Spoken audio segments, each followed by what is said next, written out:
கர்த்தருடைய பரிசுத்த நாமத்திற்கு மகிமை உண்டாவதாக. இந்த நாளிலும் ஆதியாகமம் 1ஆம் அதிகாரம் 3 முதல் 5 வரை உள்ள வசனங்களை நம்ம தியானிக்கப் போகிறோம்.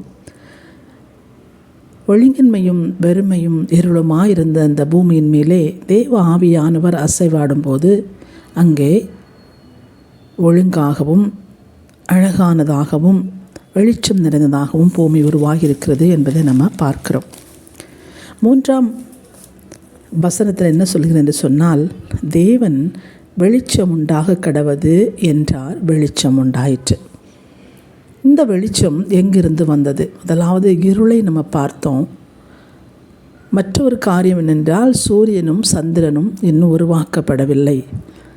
சூரியனும் சந்திரன் உருவாக்கப்படுவதற்கு முன்பே வெளிச்சம் வந்தது என்று சொல்லி வேதவசனம் சொல்கிறது. தேவன் வெளிச்சம் உண்டாக கடவது என்று சொன்னார் என்று சொல்லி நம்ம பார்க்கிறோம்.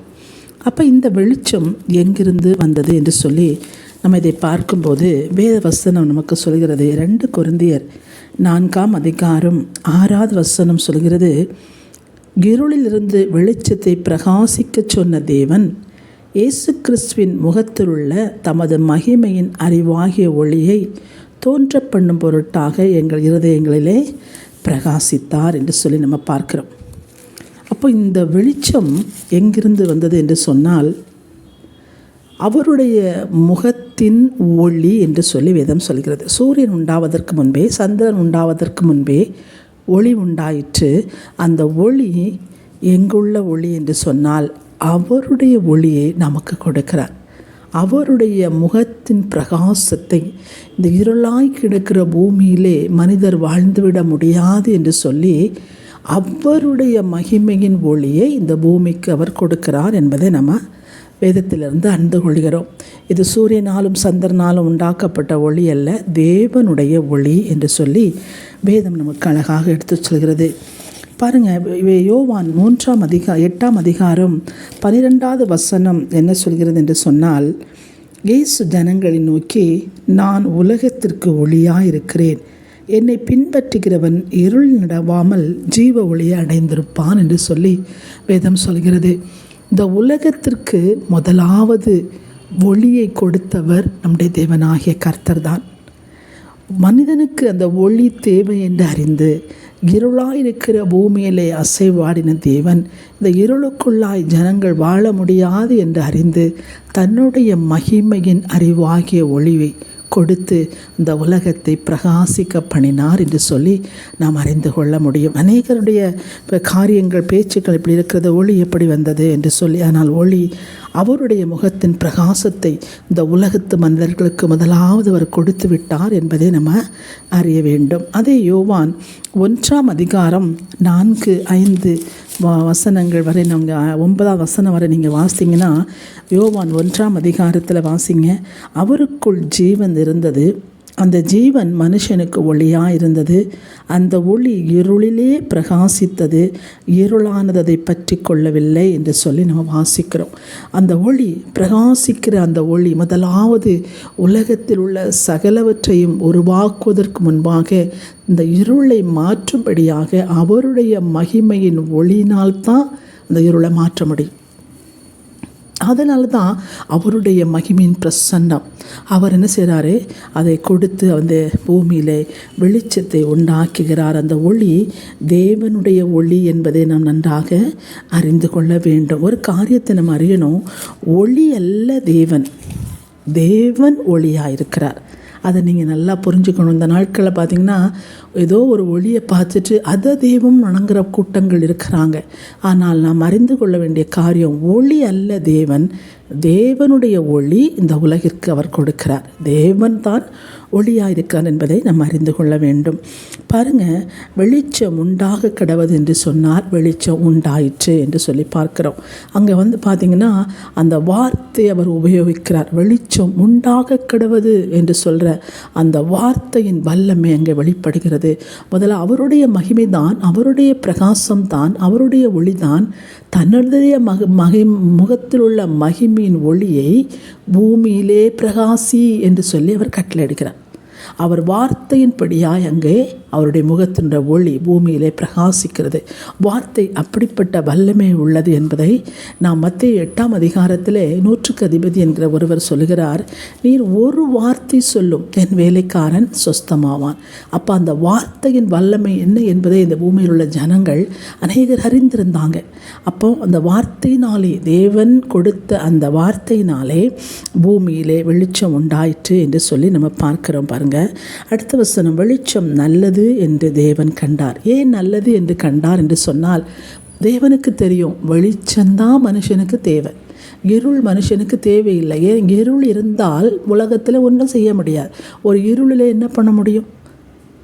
அப்போது அந்த லைட்ஸ் வருவதற்கு முன்பாக, இந்த சூரியன் வருவதற்கு முன்பாகவே தேவன் அவருடைய முகத்தின் ஒளியை இந்த பூமியிலே நிரப்பி இருக்கிறார் இன்னைக்கு என்று சொல்லி நம்ம அதை வாசிக்கலாம்.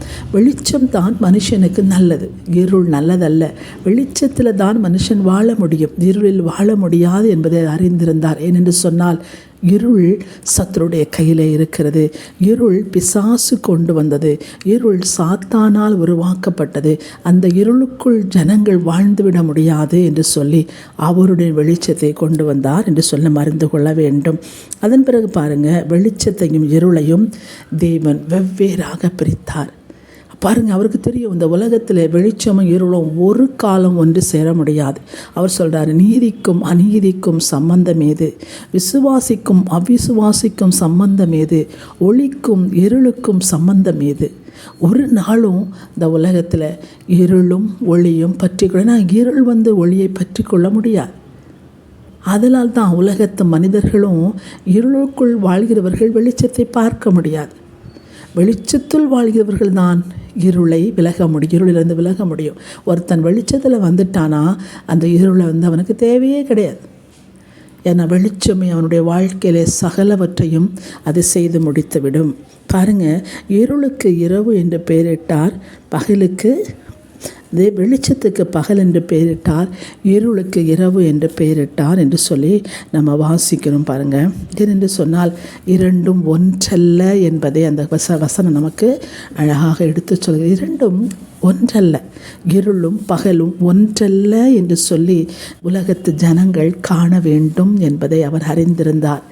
இருளை ஒன்றாவது அவர் சொல்கிறார், ஏன் குந்தி குந்தி நடக்கிறீங்க, ஒன்றில் பகாலை ஆராதிங்க, இல்லை தெய்வத்தை ஆராதிங்க. எதையாவது ஒன்று, இருளும் பகலும் இருக்கிறது, வெளிச்சமும் இருளும் இருக்கிறது. நீங்கள் வெளிச்சத்தை பிடித்து கொண்டால் இருள் உங்களை விட்டு ஓடிவிடும். நீங்கள் இருளுக்குள் நடந்தால் வெளிச்சம் உங்களை பின்தொடர முடியாது என்று சொல்லி இரண்டும் வேறே வேறே என்பதை தேவன் உலகத்துக்கு எடுத்து காட்டும்படியாக அதை இரண்டையும் தனித்தனியாக பிரித்து விடுகிறார் என்பதை நாம் அறிந்து கொள்ள வேண்டும். பாருங்கள், இது வெளிப்படுத்தல் 21ஆம் அதிகாரம் 23ஆம் வசனத்தை பார்த்தீங்கன்னா, ஒரு புதிய வானம் புதிய பூமி உண்டாகிறது.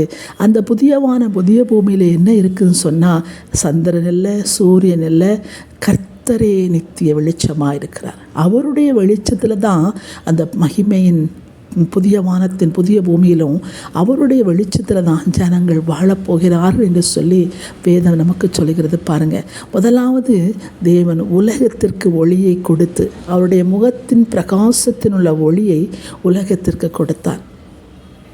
இரண்டாவதாக உலகத்திற்கு ஒளியாய் வந்தார். நானே இந்த உலகத்தின் ஒளி என்று சொல்லி என்னை பின்பற்றி இருளை அடைய மாட்டான், இருள் பற்றி கொள்ளாது என்று சொல்லி அவரை ஒளியாய் இந்த பூமிக்கு வந்தார். மூன்றாவது பாருங்கள், அவரை ஒளியை பின்பற்றி போகிற ஜனங்களுக்கு புதிய வானம் புதிய பூமி ஒன்று இருக்கிறது, அதிலே நித்திய வெளிச்சமாய் அவர் அங்கே இருப்பார் என்று சொல்லி வேதவசனம் சொல்கிறது. அப்போ இந்த அதிகாரத்தில் நான் படித்து கொள்ள வேண்டியது என்ன, ஒவ்வொரு மனிதனும் இருளை விட வேண்டும். ஏனென்று சொன்னால், இருளில் இருப்பவன் வெளிச்சத்தை காண முடியாது. சத்துருக்குள் இருக்கிறவன், பாவத்துக்குள் இருக்கிறவன் ஒளியை காண முடியாது, வெளிச்சத்தை காண முடியாது. அதனால் தான் அந்த ரெண்டும் வேற, வெளிச்சம் வேற, இருள் வேற. நீ இருளை பற்றி கொள்ளாதே, என்னுடைய முகத்தின் பிரகாசத்தை உனக்கு தருகிறேன், நீ அதிலே பற்றிக்கொள், அதை பின்பற்றி வருவாயானால் நித்திய காலமாய் அவருடைய ஒளிக்குள்ளாய் நாம் புதிய வானத்திலே பிரவேசிக்க முடியும் என்று சொல்லி வேதவசனம் நமக்கு அழகாக எடுத்துச் சொல்கிறது என்பதை பார்க்க முடிகிறது. இந்த நாளிலே இந்த வார்த்தைகளை கேட்கிற நீங்கள் உலகத்திலே நம்ம வாழும்போது ஒன்றை அறிந்து கொள்ள வேண்டும். அங்கே வெளிச்சம் இருக்கிறது. லைட்ஸ் இல்லை, சூரியன் இல்லை, தேவனுடைய மகிமையின் ஒளி அங்கு இருக்கிறது என்பதை நாம் அறிந்து கொண்டால் அந்த ஒளியை நாம் நாடுவோம், தேவனை நாடுவோம். அந்த தேவனை நாடி இந்த இருளை நம்மை விட்டு அகற்றும்படியாய், இந்த இருள் நம்மளை விட்டு போகும்படியாய், பரிசுத்த ஆவியானவர் நம்மை அசைவாடும்படியாய், அந்த மகிமையின் ஒளி நம்மை பிரகாசிக்கும்படியாக நம்ம தேவனிடத்தில் நம்ம கேட்டு பெற்றுக்கொண்டு அவைகளில் நாம் வாழ முடியும். இருளில் வாழ்ந்தால் நாம் உலகத்தில் வாழ முடியாது. இருள் நம்மளை கவ்விக்கொள்ளும், இருள் நம்மளை பிடித்து கொள்ளும். அதாவது தெய்வ பிள்ளைகளாகிய நாம் உலகம் உண்டான முதற்கொண்டு தேவன் இந்த உலகத்திற்கு ஒளியாயிருக்கிறார். என்னை பின்பற்றுகிறவன் இருளில் நடவான் என்று எழுதியிருக்கிறது. தேவ ஒளியை நாம் பின்பற்ற வேண்டும். ஒளி அல்ல, தேவனிடத்திலிருந்து வருகிற அந்த மகிமையின் ஒளியை நாம் பின்பற்றும் போது தேவனாகிய கர்த்தனுடைய வாழ்க்கையிலும் நம்முடைய பிள்ளைகளுடைய வாழ்க்கையிலும் பெரிய காரியங்களை அவர் செய்வார். நீங்கள் ஒளியை பின்பற்றுங்க, ஒளியை தேடுங்க, ஒளியில் நடக்கணும், விசுவாசிங்க. ஒளி சொல்கிற வார்த்தை என்ன, அந்த வார்த்தை என்ன என்று சொல்லி அந்த வார்த்தையை பிடித்து கொண்டு வாழ்வோமானால் இந்த உலகத்திற்கு ஒளியாய் வந்த இயேசு கிறிஸ்துவை நம்மளோடு கூட இருந்து நன்மைகளை செய்கிறவராய் வெளிச்சத்தில் மறைந்திருக்கிற சகல காரியங்களையும் நமக்கு வெளிப்படுத்தும்படியாய் இந்த வெளிச்சத்தில் நாம் வாழும்போது பாருங்கள், நம்முடைய வாழ்க்கையில் எங்கெல்லாம் ஒழுங்கின்மை இருக்கோ, எங்கெல்லாம் வெறுமை இருக்கோ, எங்கெல்லாம் இருள் இருக்கோ அதை நம்முடைய முகத்திற்கு கொண்டு வந்துவிடும். இந்த வெளிச்சத்துக்குள் நடக்கும்போது நமக்கு எதிராக எதெல்லாம் செயல்படுகிறதோ நம்மளுடைய குடும்பத்தின் மூலமாய், சபையின் மூலமாய், ஊழியர் மூலமாய், சுவாசி மூலமாய், வேலை செய்கிற ஸ்தலங்களின் மூலமாய், பக்கத்து வீட்டுக்காரர் மூலமாய், ரெண்டாவது நமக்கு எதிராக செயல்படுகிற மூலமாய் என்னென்ன காரியங்கள் நம்முடைய வாழ்க்கையில் நமக்கு கெடுதல் உண்டாக்குகிறது என்பதை நமக்கு அந்த வெளிச்சம் அறிவித்துவிடும். அதனால் தெய்வ பிள்ளைகளாகிய நாம் இருளை பற்றி கொள்ளாதபடி சத்துருவை தொட காரியங்களை நினைக்கவோ செய்யவோ நம்ம அதை சிந்திக்கவோ கூடாதபடி வெளிச்சமாகிய தேவனை பற்றி கொள்வோம். அந்த பரிசுத்த ஆவியானவரை பற்றி கொள்வோம். வரும் காரியங்களை குறித்து அது நமக்கு வெளிப்படுத்தும். நம்முடைய பிள்ளைகளுடைய வாழ்க்கை குறித்து வெளிப்படுத்தும். நம்முடைய எதிலே சிக்கி கொண்டிருக்கோமோ அதிலிருந்து விடுதலை தரும்படியாக அதை நமக்கு வெளிப்படுத்தும். நீ இப்படிப்பட்ட காரியத்தில் சிக்கி இருக்கிறாய் என்பதை நம்மளோடு பேசும் அந்த வெளிச்சம். அப்படியாய் நாம் இந்த வாழ்க்கையில் சிறந்து விளங்கும்படியாய் தேவன் அவருடைய மகிமையின் ஒளியை நமக்கு கொடுத்திருக்கிறார். இங்கே மாத்திரமல்ல, புதிய வானத்திலும் புதிய பூமியிலும் அந்த வெளிச்சத்தில் நடப்போம், அதை நாம் பற்றி கொள்வோம். கர்த்தர் தாமே உங்கள் ஒவ்வொருவரையும் ஆசீர்வதிப்பாராக. ஆமேன்.